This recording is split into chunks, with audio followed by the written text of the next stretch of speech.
নমস্কার বন্ধুরা, আমি দিশা আপনাদের সবাইকে জানাই অনেক অনেক স্বাগত। আজকে আমি আবারও একটি নিরামিষ রেসিপি নিয়ে আপনাদের সামনে হাজির হয়ে গেছি। আজকে আমার রেসিপি নিরামিষ ফুলকপির কালিয়া। ফুলকপিগুলোকে সবার প্রথমে খুব ভালো করে ধুয়ে নিয়েছি, কেটে ধুয়ে নিয়ে এখন আমি কড়াতে পরিমাণ মতো জল দিয়ে ওর মধ্যে সামান্য নুন দিয়ে 2-3 মিনিট ভাপিয়ে নেব। আর এদিকে একটা মশলা করে নেব। মিক্সিং বলে দিয়ে দিলাম 4-5 টুকরো আদা, একটা টমেটো, 2 চামচ টক দই দিয়ে একটা পেস্ট বানিয়ে নিয়েছি। আর এদিকে দেখুন আমার ফুলকপিগুলোও ভাপানো হয়ে গেছে, আমি নামিয়ে নিলাম।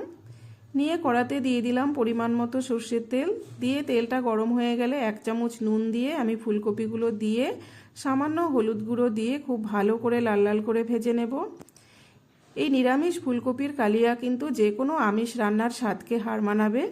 তো দেখুন খুব সুন্দর করে এভাবে লাল লাল করে ভেজে তুলে নেব। ফুলকপিগুলো আমার ভাজা হয়ে গেছে, আমি এখন নামিয়ে নিচ্ছি। নিয়ে ঠিক একইভাবে কড়াতে আরেকটু তেল দিয়ে আমি ডুমো ডুমো করে আলুগুলোকে কেটে রেখেছি, সেগুলোও ভেজে নেব। আলুগুলোর মধ্যে পরিমাণ মতো নুন আর হলুদ গুঁড়ো দিয়ে সুন্দর করে লাল লাল করে ভেজে নেব। যে কোনো নিরামিষ রান্নার সবজি কিন্তু একটু ভালো করে না ভাজলে তার স্বাদটা খুব ভালো হয় না, একটা কাঁচা গন্ধ থাকবে।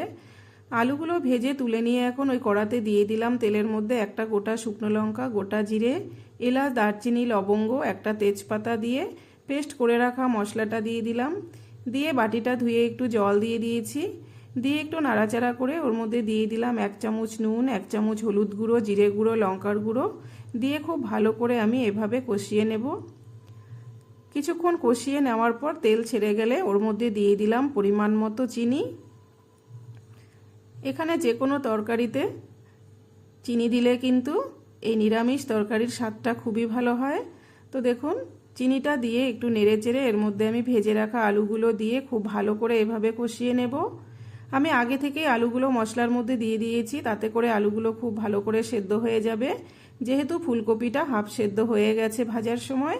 তো দেখুন এখন আমি ভেজে রাখা ফুলকপিগুলো ওর মধ্যে দিয়ে থালাটা ধুয়ে একটু জল দিয়ে খুব ভালো করে আলু, ফুলকপি সব কিছু মশলার সাথে সুন্দর করে কষিয়ে নেব। এভাবে খুব ভালো করে এভাবে লাল লাল করে কষিয়ে নিয়ে এর ওপর থেকে দিয়ে দিলাম খুব সামান্য একটু কড়াইশুঁটিটা দিয়ে আরেকটু নেড়ে চেড়ে নিয়ে এর মধ্যে পরিমাণ মতো জল দিয়ে দিলাম।